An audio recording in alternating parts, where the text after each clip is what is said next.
A teenage girl is babysitting for a family in Newport Beach, California. The family is very wealthy and has a very large house with a ridiculous amount of rooms in it.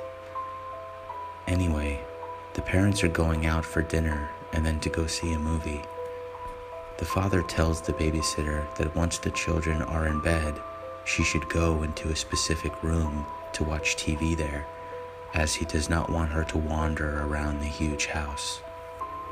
The parents take off, and soon she gets the kids into bed and goes to the room to watch TV.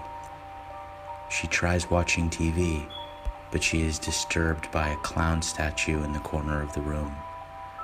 She tries to ignore it for as long as possible, but it starts to freak her out so much that she just can't handle it. She resorts to calling the father and asks, "Hey, the kids are in bed, but is it okay if I switch rooms? The clown statue in here is really creeping me out." The father says seriously, but in a calm voice, "Act as if nothing is wrong. Go upstairs and get the kids, and take them downstairs and go outside and go next door. Knock on their door, and when they answer, ask to use their phone and call 911. She asks, "What's going on?" He responds, "Just do as I said, and when you call the police, call me back." She does as he says. She goes upstairs calmly, gets the kids, and goes next door and calls the police. When the police are on their way, she calls the father back and asks, "What's going on?"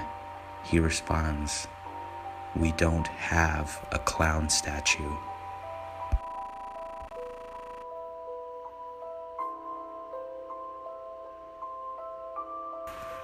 Back in 1975, a young couple, both 18 years of age, decided to get married right after high school. The father of the bride lived in Palm Beach in a mansion and was able to afford a big wedding for them. To make a long story short, they got married and the wedding was beautiful. After the wedding, they had a big reception in an old building and everyone got pretty drunk. When there were only about 20 people left, the groom decided that they should play hide and seek. Everyone agreed, and the groom was it. They all went and hid, and the game went on. After about 20 minutes, everyone had been found except the bride. Everyone looked everywhere and tore the whole place apart looking for her. After a few hours, the groom was furious, thinking the bride was playing a terrible trick. Eventually, everyone went home. A few weeks later, the groom, having placed a missing persons report on his new wife, gave up looking for her. Heartbroken, he tried to go on with his life. 3 years later, a little old woman was cleaning the place up. She happened to be in the attic and saw an old trunk. She dusted it off and out of curiosity opened it. She screamed at the top of her lungs, ran out of the building, and called the police. Apparently, the bride had decided to hide in the trunk for the game of hide and seek. When she sat down inside, the lid fell, hitting her on the head and knocking her unconscious and locking her inside. She suffocated after a day or so.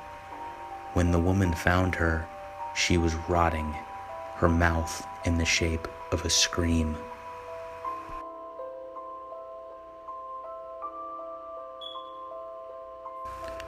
Two roommates in college were in the same science class.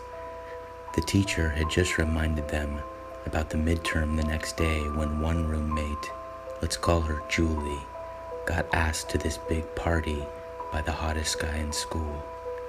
The other roommate, Meg, had pretty much no interest in going, and being a diligent student, she took notes on what the midterm was about. After the entire period of flirting with her date, Julie was totally unprepared for her test, while Meg was completely prepared for a major study date with her books. At the end of the day, Julie spent hours getting ready for the party while Meg started studying. Julie tried to get Meg to go, but she was insistent that she would study and pass the test the following day.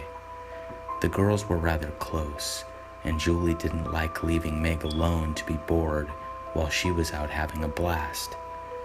Julie finally gave up, using the excuse that she would cram in all the material at homeroom the next day. Julie went to the party and had the time of her life with her date. She headed back to the dorm around 2 a.m. and decided not to turn on the light and wake up Meg. She went to bed nervous about the midterm and decided she would wake up early to ask Meg for help. She woke up early and went to wake up Meg. Meg was lying on her stomach, apparently sound asleep. Julie rolled Meg over to reveal Meg's terrified face. Julie, concerned, turned on the desk lamp. Meg's study stuff was still open and had blood all over it. Meg had been slaughtered. Julie, in horror, fell to the floor and looked up to see, written on the wall in Meg's blood, "Aren't you glad you didn't turn on the light?"